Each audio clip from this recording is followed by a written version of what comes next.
दीनदयाल उपाध्याय की योजनाओं की बड़ी बात होगी। उस योजनाओं में मैं 15 और 16 के अलॉटेड अमाउंट 1500 करोड़ में से केवल 15% ही यूज हुआ है। इस साल अक्टूबर सरकार केवल 18% ही यूज कर पाई है। तो क्या सरकार आपकी है? दीनदयाल उपाध्याय की योजना को क्यों लागू नहीं करे?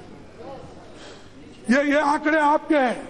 आपने जो इकोनॉमिक सर्वे में आपके जो बजट में आंकड़े पेश किए थे उसके आधार पर भी हम बोल रहे हैं।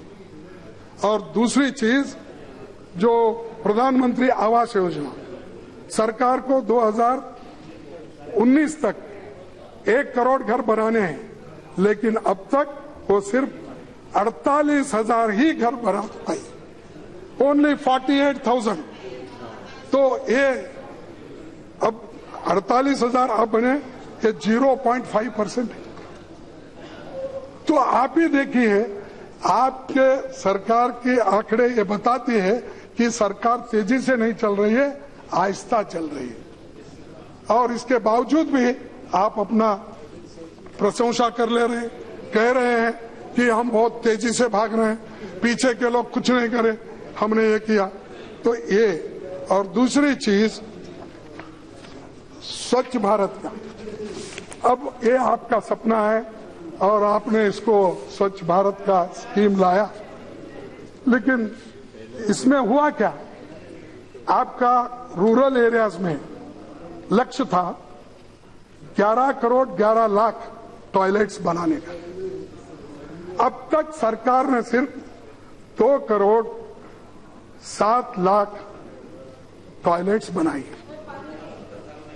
तो आप बताइए, अब 2 साल बचे हैं, अब 2 साल में क्या 9 करोड़ आप बना सकते हैं? 2 साल में अगर आप उससे भी ज्यादा बनाना है तो 2.5 साल में क्यों नहीं बनाए? तो ये सुनिए, तो इसीलिए।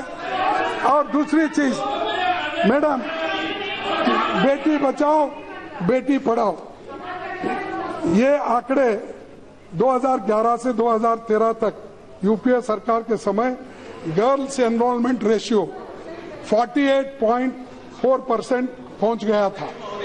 अब क्या है, सरकार के आने के बाद ये 48.2%। तो इसीलिए इसमें गिरावट आ गई है। तो हर चीज में आपकी गिरावट है। कहाँ दलित, पीड़ित, वंचित महिलाएं, उनका उद्धार होगा, उनका उद्धार होगा। और आप जॉब की बात करें, आप जॉब की बात करें, नहीं, एक 2 मिनट, तो ऐसा मत बोलना, मैं वेणु को 2 मिनट नहीं, और एक बात, नहीं, आप 2 मिनट में। तो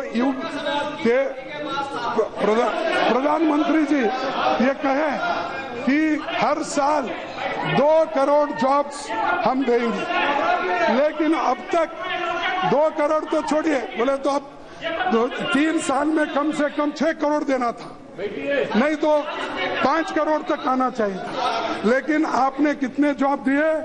1,50,000 करोड़। जिस जगह 5 करोड़ देना चाहिए था, 1,50,000। और ये जुमला हर साल 2 करोड़ का बात करके आप अगर 1,50,000 जॉब क्रिएट किए तो क्या आपको शोभा देती है? क्या आपकी सरकार सही ढंग से चल रही है? क्या ये सब जुमले बन गए? 56 इंच का सीना और सीने के पीछे मैं बताना चाहता हूं, सफलता पाने के लिए दृढ़ इच्छा शक्ति, 56 इंच का सीना और उस सीने के पीछे धड़कता हुआ एक दिल चाहिए, जिसके लिए राष्ट्र समर्पण की भावना हो।